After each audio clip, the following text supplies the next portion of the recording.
Welcome to the 4L's podcast.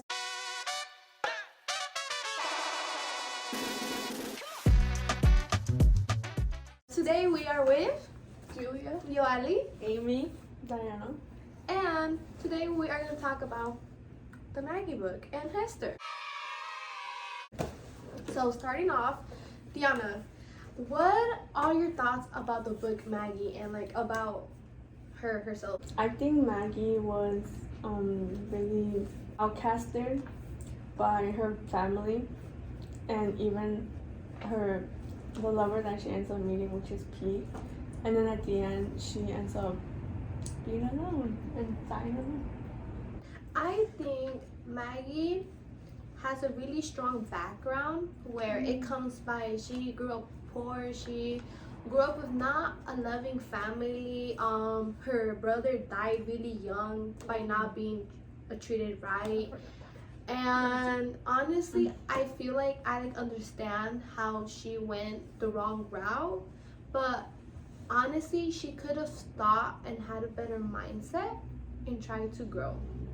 So, coming back, Maggie reminds me so much of Hester from the book Scarlett Letter. And why does that bring to us to this point? Like, why does it compare a lot?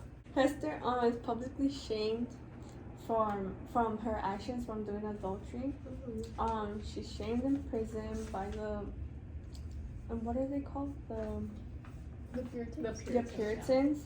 And she was forced to wear the Scarlet Letter on her chest. And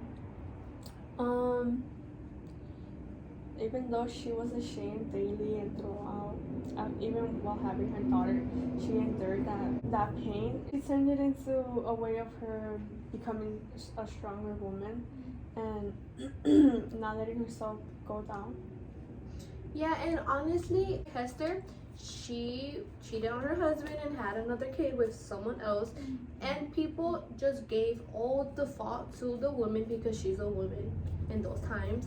And also for a Maggie, for her trying to find like the love of her life has been seen as like a run through by everybody in like her apartments. And I agree with you, Ali, because like Hester grew like as a woman, because even like at the end of the book she doesn't die, like her daughter's rich and like she kind of gets her happy ending, like as happy as you can get back then. But like Maggie, like it literally says your poor misguided child is gone now, so like she dies and they're still like, damn, like she's going to hell. But she didn't, like they were treated as equally as in the time period that they were, like 1940 era.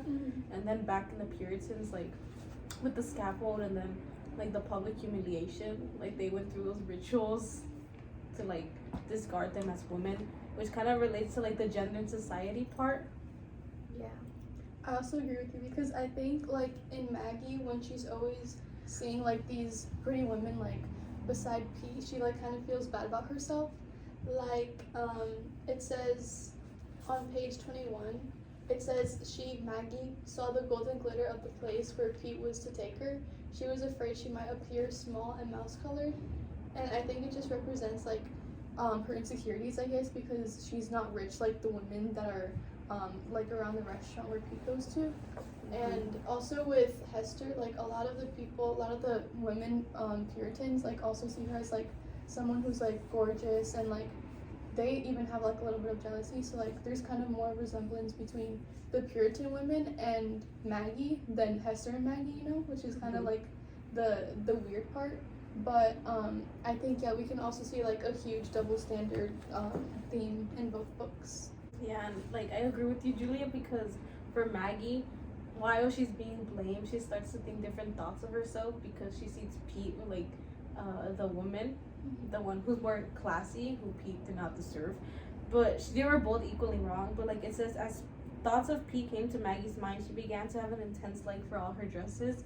So she wants to like alter her own personality and appearance to try to appear like better, I guess, even though Pete really wasn't what she thought he was. She thought that she would fit more into the standards if she were to change stuff like her appearance. Yeah, because I feel like at the end of the day, they both ended up with no man. Because because like Pete, Okay. well, Pete like said, I don't want you anymore, back off, you're this and that, bye. And then also for like Hester, well, her courting man died. So them still like her baby daddy basically died, and she got left alone.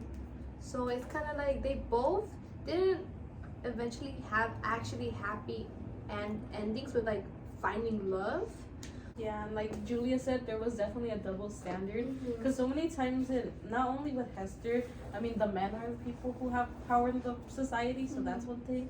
But like, for Maggie, it was like Jimmy had an idea. No, B had an idea. It wasn't common courtesy, and it's when it's talking about like, you don't date your sister, like your best friend's sister, because that's like a bro code. But it kind of shows like the difference between girlhood and like boyhood. Because in girlhood, her mother was trying to teach her like, oh, you can't leave with a man unless you're married. Yeah. But for the man, you need to leave and have like a woman, or it doesn't really matter if you leave or not. Because you know Jimmy was out beating up Pete and was at home, and his mom was like, well, it's prodigal son, not daughter, so would it really matter? Like the women are supposed to be more dependent, and the men are supposed to be more independent. Yeah, and then like Pete, like women are like temporary, because he literally like he was getting mad, or not mad but upset, because he was like, if he was left out for his taste in women, the whole quote is basically just being like, he was trying to defend his choices for picking Maggie, even though she wasn't even ugly or like a bad person. Yeah. He just thought he wasn't up to whatever standards he was living for. I know, and I feel so bad for Maggie because, like, you know, she kind of, like, has a lack of self-respect because of the environment that she grew up in. Yeah. And, like, her mom never, like you said, like, there was never that girlhood of, like, you know, her mom teaching her, like, you know, about boys and, like, how they could be, like, you know, jerks or something like that. And with that, like, that led to Maggie, like, not being able to recognize, like, her self-worth. So that just, like, leads her to, like, going off the trails.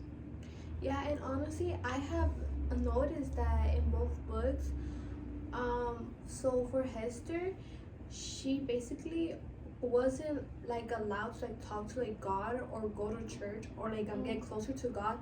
But like Maggie tried to like get closer to God, and God said no, kicked her out of church basically. So now we're gonna have an ad break, Yes. and we are sponsored by the one And only True True Fruit. Roll the ad.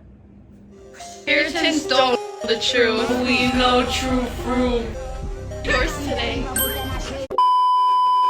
So we are gonna jump back from True Fruit since they're really modern days. So we should compare that with the books, honestly. Yeah, so I wanted to talk a little about the connection that it had today, because there's a lot of similar morals that people can learn from, and like why we read the book today. So I guess it's like forgiveness came a little too soon when it came to Maggie. Like a lot of parents choose not to accept their children for whatever different factors, and whenever they decide that they're ready to accept their own children, it's too late, and they've already gone through a path, or like worse, like Maggie died. And she's still like, oh, I'll forgive her now, but like there's no point, because you've already like let your child down. There was no closure between the mom and daughter bond, that and it would have helped Maggie a lot for her to self-reflect, and it would have given her a person to trust on when she was all alone after Pete decided to push her aside.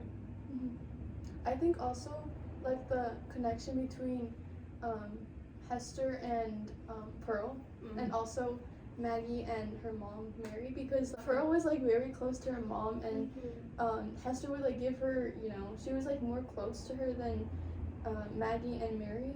So like just that huge difference, like, was really important too. So I feel like to finish it off, let's all give our own opinions about the book. I think that Crane was kind of more harsh towards Maggie as she was a girl than Hawthorne was to Hester. And I think that, like, Hester gets, you know, more grace with, like, the audience. And Maggie is just, like, kind of thrown away and dies at the end. I do agree a lot with you, because I feel like in the both books, in Hester's and in Maggie's, they're both being judged really bad and like I won't say like really dramatic, but like overly like yeah, because like only because they're girls and they're women and because they're young. I agree with all of you because we get to see how the consequence of Hester committing adultery led Chillingworth to like possess something over themselves, and then that led to his death. And in Maggie, a Girl of the Streets, we get to see how like the consequences of Mary and her brother like pushing her away more and more than she already feels. Her safety was key until she realized they were just the same as her family. He was just the same as her family.